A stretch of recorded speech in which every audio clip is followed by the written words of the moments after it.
kawan, rakyat hari ini mereka tidak pernah mengangkat sebuah isu-isu pelanggaran-pelanggaran HAM di atas tanah Papua, kawan. Di mata Jakarta atau di mata negara bahwa mereka rakyat Papua itu adalah Koreawan, kawan-kawan. Dengan secara nyata bahwa rasisme 2019 mengatakan bahwa rakyat Papua harus bertindak dan bersuara karena di mata mereka anggap kita itu ekor monyet, kawan-kawan. Tapi apa hari ini pejabat dan karena kami sangat politis, bahkan kekuasaan negara adalah militer dan akan melanjutkan penindasan di seluruh Papua, bahkan seluruh sumber daya alam di tanah Papua. Mungkin seperti itu. Terima kasih.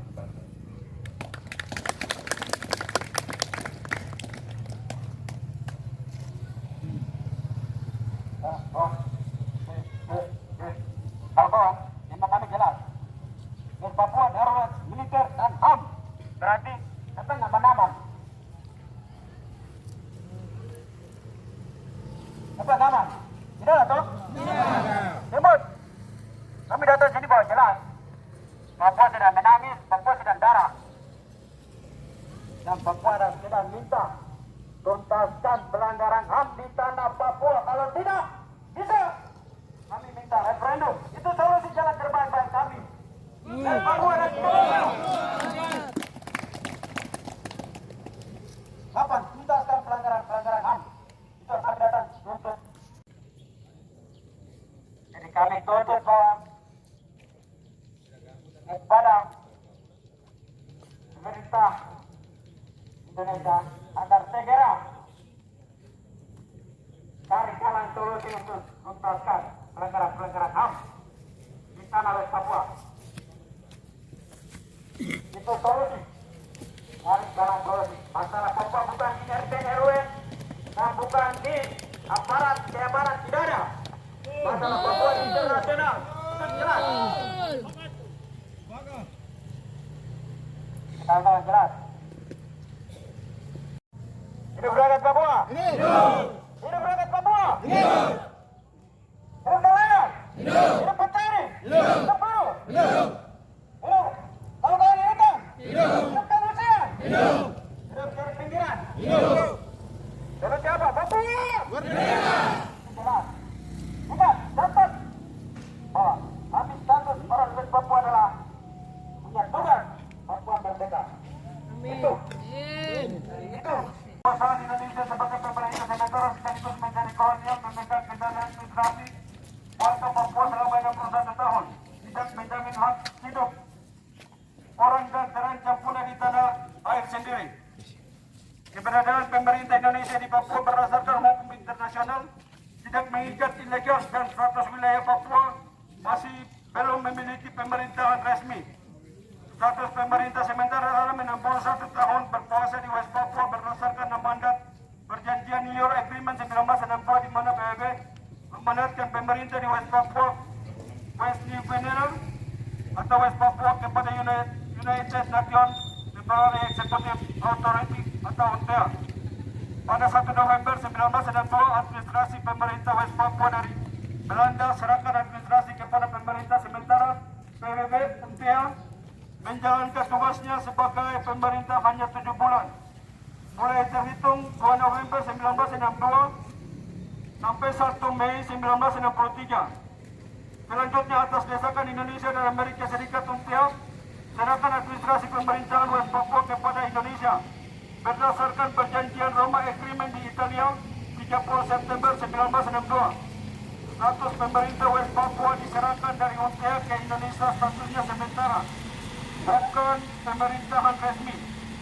Tugas pemerintah sementara Indonesia untuk mempersiapkan proses pelaksanaan referendum berdasarkan perjanjian New York Agreement 15 Agustus 1962. Namun pelaksanaan BPRA 1969 di Papua direkayasa dan dimenangkan militer Indonesia dan melaporkan kepada PBB hasil manipulasi dan rekayasa militer bahwa orang asli Papua memilih bergabung dengan Indonesia. Padahal pelaksanaan referendum di West Papua tidak berjalan sesuai dengan perjanjian New York Agreement pasal 18 tentang satu orang satu suara. Hanya 1025 memilih bergabung Indonesia dalam tekanan militer. Ini merupakan kejahatan dilakukan oleh Indonesia. Hasil PPRA 1969 diperdebatkan di PBB. 42 negara dipimpin Afrika dan Karibian menolak hasil PPRA tidak demokratis dan mengusulkan referendum ulang di West Papua. Sedangkan 14 negara mendukung Indonesia dan setuju hasil PPRA. Yang dilaporkan sedangkan 30-an negara lainnya abstain atau tidak memberikan suara. Perdebatan alot terjadi di PBB. Tidak ada satu resolusi yang diadopsi bahwa West Papua bagian dari Indonesia. Akibatnya, ada kesepakatan Belanda dan Indonesia sepakat membangun Papua selama 25 tahun. Sehingga atas dasar kesepakatan itu PBB menulis nomor perkara dalam agenda PBB dengan nomor 2504 dengan catatan Indonesia dan Belanda membangun Papua selama 25 tahun. Administrasi West Papua dikembalikan ke PBB untuk referendum ulang berdasarkan usulan 42 negara yang menolak hasil PPRA yang tidak demokratis tersebut. Melihat dari proses tersebut, maka keberadaan Indonesia saat ini di Papua ilegal. Rakyat Papua dalam cengkraman kolonialisme, kapitalisme, dan militerisme. Kondisi objektif rakyat Papua hari ini mengantarkan kita pada sebuah kesadaran penuh bahwa hidup kita sebagai manusia Papua penuh dengan penderitaan dan strategi dan tersingkir dalam jurang penindasan berlapis yang membuat kita seperti sedang menunggu kapan kematian itu datang dan menjemput kita. Penindasan rakyat Papua hari ini tidak terlepas dari hadirnya kolonialisme, kapitalisme, dan imperialisme yang memasang tubuh dan pikiran kita dalam rantai penjajaran, pencerahan, dan pengisapan. Pelanggaran HAM di Papua Barat, kita telah melalui 1 Desember 2022 sebagai hari manifesto politik Papua Barat mengenang 1 Desember 1961. Kita perlu mengingat bahwa kita telah merdeka, tetapi usia kemerdekaan itu hanya bertahan 19 hari. Karena kemerdekaan bagi Papua Barat adalah bencana bagi Indonesia. Kemerdekaan Papua Barat disambut dengan Tri Komando Rakyat atau Trikora yang dikomandankan oleh Soekarno di alun-alun Yogyakarta pada tanggal 19 Desember 1961 yang berisi 1. Gagalkan negara boneka buatan Belanda kolonial. 2. Kibarkan sang merah putih di irian barat tanah air Indonesia. 3. Bersiaplah untuk mobilisasi umum guna mempertahankan kemerdekaan dan kesatuan tanah air dan bangsa sejak operasi Trikora dikomandangkan. Sejak itu militerisme Indonesia mulai masuk dengan leluasa menyiksa hingga membunuh rakyat Papua.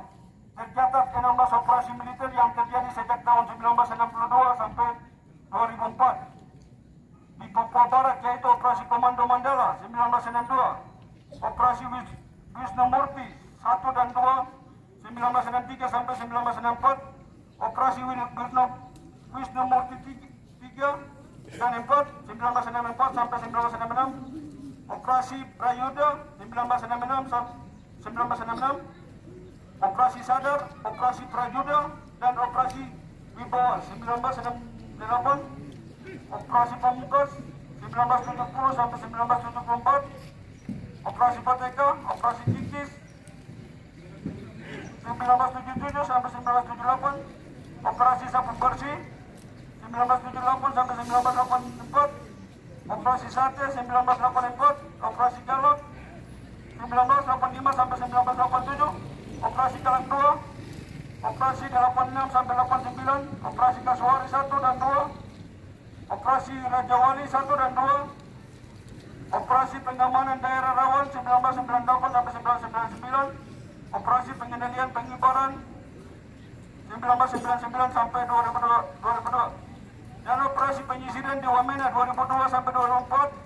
Sebelum PPRA dilaksanakan, diperkirakan 1.500 orang tewas di wilayah Sorong karena dilempari granat dan bom. Selain itu, militer juga masuk dan membakar kampung di Ayamaru, Terminal Puan, dan Inambatan. Beberapa sendiri gagal dan cacat hukum karena ketentuan adalah 1 orang 1 suara. Tetapi dari 800.000 rakyat Papua tahun 1969, hanya 165 orang yang disertakan untuk memilih bergabung bersama Indonesia di tahun 1974 sampai 1975. terjadi pembunuhan massal di Biak dan hanya 207 orang tewas yang berhasil didata tahun 1977. Terjadi di Lembah Bali yang hampir 3.000 jiwa harus menjadi korban, di mana rakyat ramai dibom, ditembak dan diperkosa oleh militer Indonesia. Di tahun yang sama, militer membom daerah selatan di Jayapura dan menyebabkan 1.605 orang tewas. Tahun 1980 sampai 1984, militer melakukan pesisi dan penembakan dan pembunuhan yang menyebabkan 10.000 melarikan diri ke PNG. Namun hanya 7.500 orang yang berhasil tiba dengan selamat, sementara 1.900 berdiam diri di hutan-hutan di Papua. Dan di tahun yang sama, Arnalam dibunuh dalam operasi Taswari dan operasi Rajawali di daerah Arsa sampai Waris dalam menembak 1.000 orang tewas dan dalam kurun waktu 1966 sampai 1980. Pelanggaran HAM dalam tahun 2022. Indonesia terhadap rakyat Papua tidak pernah habis. Ini berlanjut terus sampai hari ini. Dalam tahun ini Polda Papua melakukan 11 operasi pada tahun 2022 dengan target dan sasaran selama 2022. Operasi itu adalah operasi Aman Nusa, operasi Tindak Bersama, operasi Tembak Tawi, operasi Damai Gratis, operasi Putar Tembak, operasi Apollo, operasi ini dan operasi Selva. Yang terdata sementara juga yang tidak terdata karena tidak dibutuhkan masih dalam diketahui. Artinya masih ada operasi yang dilakukan dan tidak diketahui beberapa putra militer organik dan non-organik yang dikirimkan melalui penyisiran dan pembunuhan terhadap orang Papua. Puluhan ribu masyarakat sipil sedang berada dalam pengungsian sebagai akibat dari berbagai operasi militer yang dilakukan. Ada begitu banyak kekerasan yang terjadi dalam tahun ini. Pertama, tindakan kekerasan terhadap anak, baik berupa pembunuhan, penyiksaan, penembakan dan pembunuhan terhadap anak-anak. Pertama, kasus penyiksaan terhadap 7 anak SD di Puncak, di mana 1 anak tewas yaitu Bakilon Tabuni pada 2022. Kasus mutilasi di Timika, di mana 1 korban adalah anak berusia 17 tahun, Agustus 2022. Penyiksaan 3 anak di Kerong, Oktober 2022. Yang penembakan 1 anak perempuan di kampung Dokter Tabang, November 2022. Selain itu, kasus mutilasi di Timika dan kasus penyiksaan 3 orang di Batu dan ada kejelasan hukum bagi para pelaku.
Tangkap orang. Sudah. Indonesia.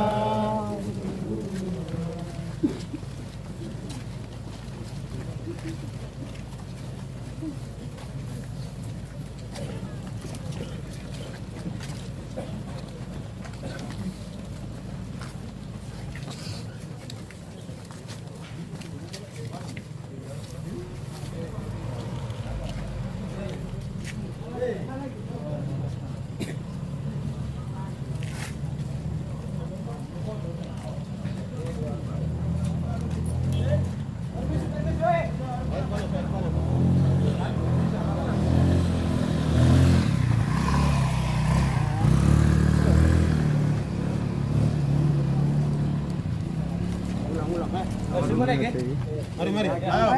Kaya mana yang paling belakang? Kaya mana yang paling belakang? Naik. Yo, naik.